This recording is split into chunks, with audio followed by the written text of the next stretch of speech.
stubbornly forced them back. She wouldn't give her father the satisfaction of seeing her cry, no matter how much he hurt her. She had learned early that tears didn't help anyway. They seemed to make him madder, and he would hit her again, just for good measure. Instead, as she silently watched him count the coins and test their metal between his rotted teeth, Susanna thought for the 1000th time of leaving Daniel Guthrie and his brutality far behind her. But where could she go? He had warned that, if she ever ran away, he would not rest until he found her, and she believed him.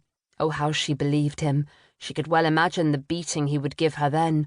Sighing, Susanna darted a glance around the shadowed cellar. At least here she had a roof over her head, a bed of straw, and one meal a day, which was far better than sleeping cold, miserable and starving in doorways and dark alleys.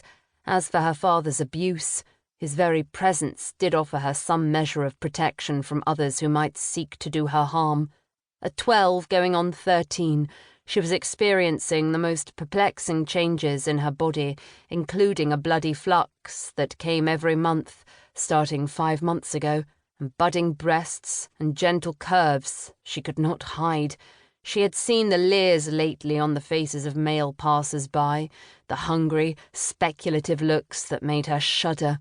She would be a fool if she left this place to spend the nights alone on London's streets, prey to any ruffian or footpad who might take a lustful fancy to her.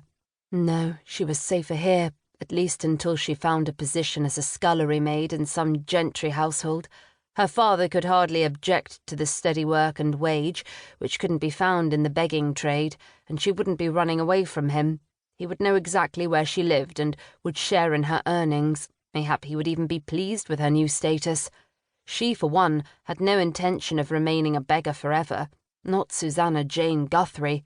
She had big dreams of putting this miserable existence behind her and making a better life for herself, and, if she was lucky, in a few years finding a skilled tradesman to marry.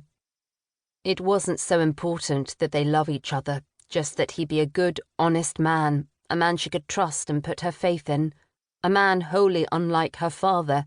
Together, if they worked hard enough, maybe they could afford a place of their own some day, a small business or a shop.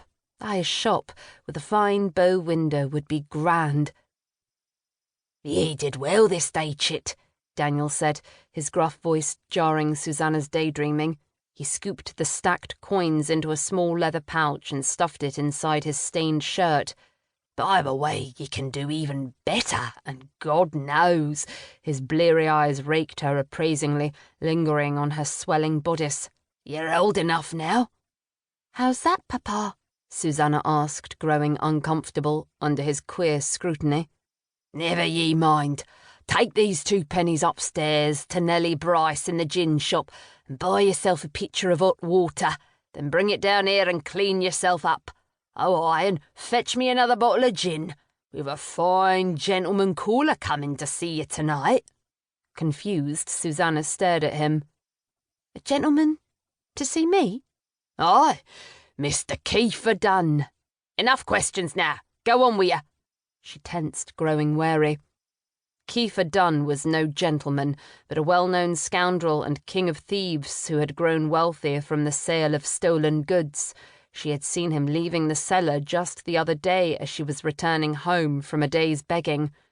With his ruddy face marred by the pox and his crooked, gap-toothed smile, he was not a pretty sight, and the disturbingly possessive way his strange amber eyes had roamed over her had filled her with disgust.